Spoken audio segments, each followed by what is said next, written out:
It was 2 in the morning. The sea was completely still. No wind, no waves, just a deep, heavy silence, the kind that comes before a storm. And then morning arrived. The enemy's entire fleet was gone. Not one ship, not 2 ships, the entire naval armada, as if the ocean had swallowed it whole. No wreckage, no bodies, no trace, just nothing. This is not a story. This is one of the greatest naval mysteries in all of history. And today, we are going to dive deep into the layers of that night, when an entire force dissolved into thin air. The year was 1274. The Mongol Empire was the greatest power on earth. Kublai Khan, grandson of Genghis Khan, could not contain his hunger for conquest within any border. China fell. Korea bowed. And now, in his crosshairs, Japan.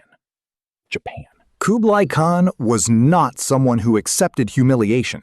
7 years later, in 1281, he assembled the largest naval invasion ever attempted, from 2 separate directions, 2 separate fleets, one from Korea, one from southern China. Total ships, more than 4,000. Soldiers, over 100,000. This was not just a war, this was the annihilation of Japan. The Japanese were ready this time. They had built walls along the coastlines, tall stone walls, designed to prevent the Mongol boats from landing directly on shore. Samurai kept watch through the night. Every coast was guarded. Weeks of fighting passed. The Mongols could not break through. The Japanese would not retreat. And then that night arrived. August 1281. The weather had begun to shift. A strange restlessness stirred in the sea. The winds came and went in broken gusts. The color of the sky changed. The Mongol commanders ignored it. They were so close to victory. Retreating was not in their nature. The Japanese sat on the shores. They looked up at the sky, and they understood.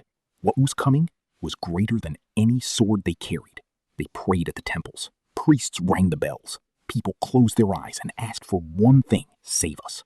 And then it came, a storm, one that Japanese history would name kamikaze, the divine wind.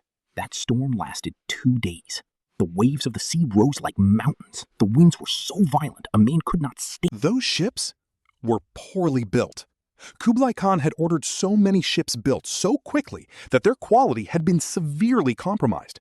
River vessels had been repurposed as ocean-going warships. The timber was weak. The joints were raw and unfinished. In other words, that fleet was already carrying its own death before it ever set sail. Even an average storm would have been enough to break them apart, and the storm that came was not average.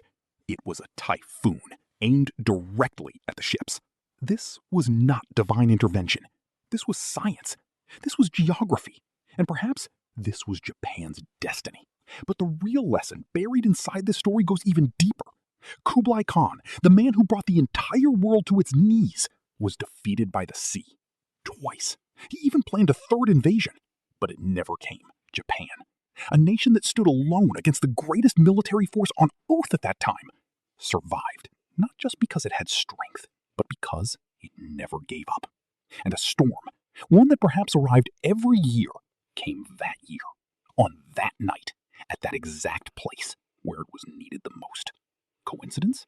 Or something more? In history, there are certain moments that change everything. If that storm had not come, Japan might not be Japan.